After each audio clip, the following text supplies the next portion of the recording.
Let's step directly into the tense, candlelit silence of a samurai's final day. Welcome to this explainer. Today we're completely stripping away all those romanticized Hollywood myths about feudal Japan to experience the visceral, incredibly human reality behind the legend of the fearless warrior. We are diving deep into the practice of seppuku, the samurai's ritual death, and the absolute immense psychological weight that came with it. Listen to this. Fear and courage are not opposites. Courage is acting despite fear. Those are the words a seasoned samurai might pass down to his young son.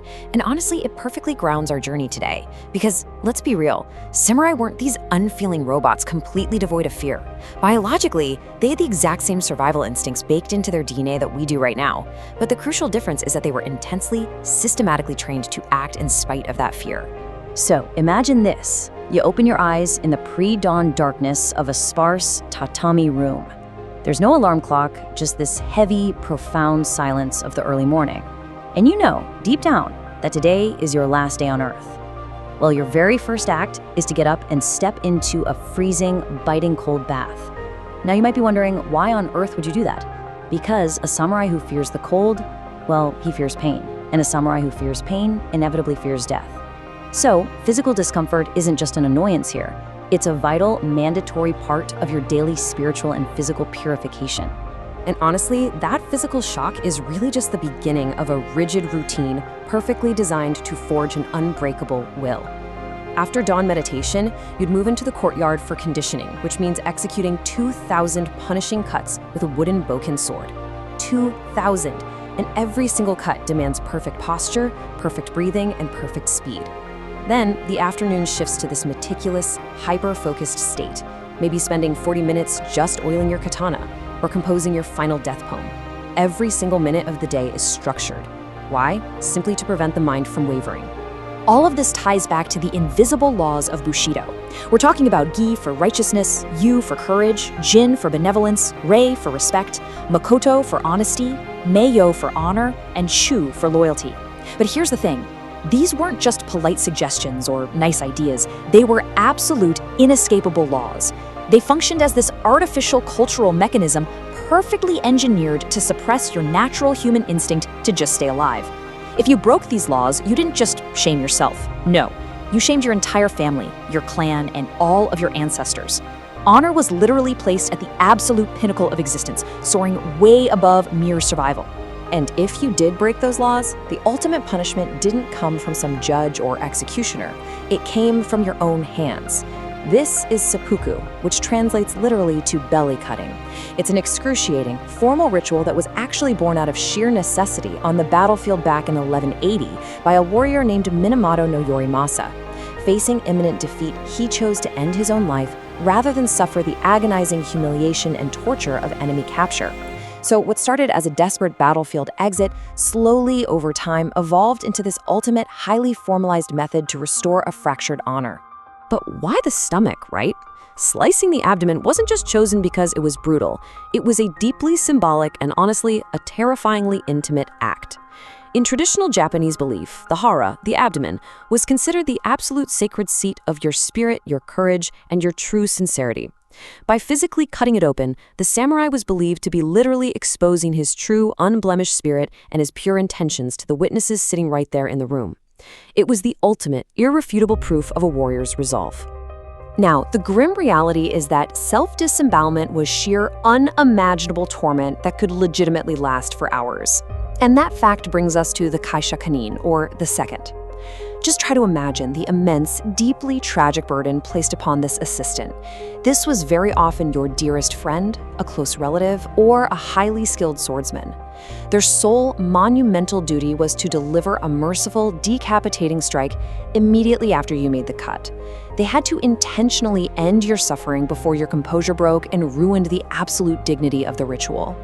And the technical pressure on that friend was just staggering. The kaishakunin couldn't just swing wildly at your neck.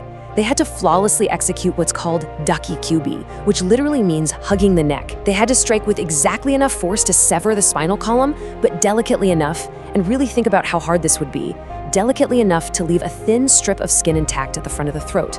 This incredibly precise technique ensured that your head fell forward gently into your lap, rather than rolling dishonorably across the floor toward the official witnesses. Just think about the sheer psychological pressure on absolutely everyone in that room. Let's go back to the afternoon. As you spend 40 minutes carefully wiping your great-grandfather's 200-year-old katana with clove oil, you realize the immense, crushing weight of the legacy you carry. The old saying goes, the sword outlives the generations, but the generations serve the sword. Your impending death isn't just about you at all. It is intimately, inextricably tied to the honor of your entire bloodline. If you flinch, if you cry out in pain, or if your best friend misses his mark, that immense shame falls on your entire family for generations. So as the afternoon fades and you finally approach the prepared, incense-filled room, the ultimate question really remains, how do you psychologically force your own hands to plunge a blade into your own flesh? Think about the sheer, unadulterated terror required to consciously override every single biological warning system in your body.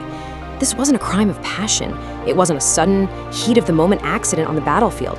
It was a scheduled, highly anticipated, and deliberately slow march toward agonizing pain. By the Edo period, which was a time of relative peace, this horrifying reality became masked by these heavily codified theatrical steps. It essentially turned into a sort of macabre ballet. You'd bathe and don pure white robes representing death and purity. You would sit at a small wooden table, compose a serene final death poem, and take a last sip of ceremonial sake to purify yourself. And only then, after all of that precise, chilling buildup, would you open your kimono to expose your abdomen. Then you're handed a short dagger, a tanto or a wakizashi. Now often it didn't even have a handguard. Instead, the handle was tightly bound in crisp white cloth. And this is a purely practical, chillingly grim detail. It was wrapped so that your sweating, trembling hands literally wouldn't slip once the blood began to flow. As you grasp that white cloth and pull open your kimono, the agonizing, unavoidable reality of making that deep, left-to-right cut becomes inescapably real. But here's the thing. While the cultural ideal was always this swift, silent, and incredibly noble departure, the historical reality was frequently a terrifying mess. We know from historical records like the execution of Taki Zenzaburo in 1868, or even the much more modern, failed 1970 coup by the famous novelist Yukio Mishima, that nerves frequently slipped, hands shook, kaishakunin entirely missed their marks, botched decapitations required multiple agonizing strikes, turning what was supposed to be a highly choreographed act of dignified mercy into protracted, horrific torment for both the condemned and the traumatized witnesses. When you look past the myth, the terrifying truth actually reveals itself. This entire system was meticulously designed to cut into the mind long before the blade ever actually cut into the flesh. Yes, doing it required immense, unfathomable personal courage. But we have to recognize it was also a system of intense cultural conditioning. It completely ensured that samurai were utterly complicit in their own demises. By dressing this extreme brutality in the pristine language of honor, the ruling classes were able to maintain strict political control and feudal stability, basically making sure that warriors policed themselves through the ultimate overriding fear of shame. So as the flickering candle is finally extinguished and we step out of that tense room back into the modern world, we're really left with this profound mixture of awe and horror. When an entire society manages to elevate honor above the most basic biological instinct for life, we have to ask ourselves, does the blade demand way too much of our humanity, or does that terrifying absolute conviction elevate the human spirit into something immortal? It's definitely something to ponder as you reflect on the incredibly heavy, visceral reality of the samurai.